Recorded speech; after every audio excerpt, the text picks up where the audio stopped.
So, hello guys. Ayan, si Madam ay may nakalkal na naman sa kanyang baul.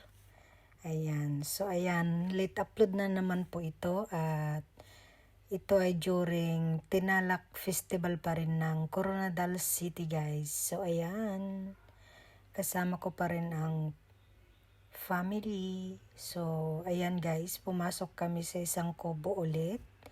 At tignan nyo kung gaano ka-amazing guys. Ang gaganda ng kanilang mga design. Ayan. So, samahan nyo ako sa panonood guys kung gaano kaganda ng kanilang mga design. Ayan. So, ang lahat ng mangyan guys ay puro vegetables and fruits. Ayan. O, nakikita nyo yan guys. Yan. Gamit lang ang mga produkto ng kanilang mga farm.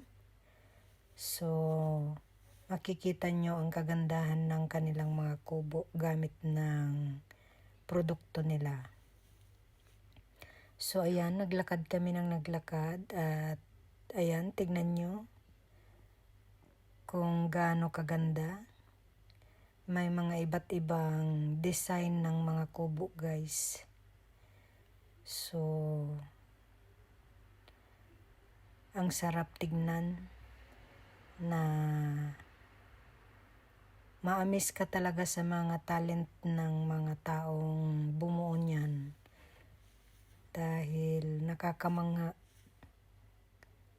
at ang ganda. So, na-enjoy naman namin yung paglalakad-lakad niyan guys dahil busog at mabubusog talaga yung mata mo sa kakatingin ng mga magagandang kubo na gawa nilang lahat guys. So, ayan, so masaya naman kami sa gabing yan na naglakad-lakad ng sama-sama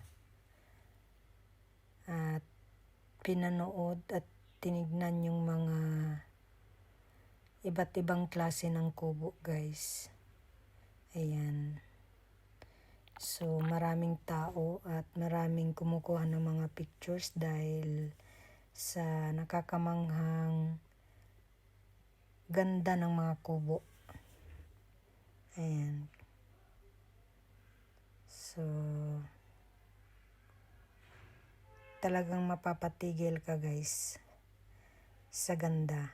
Bye!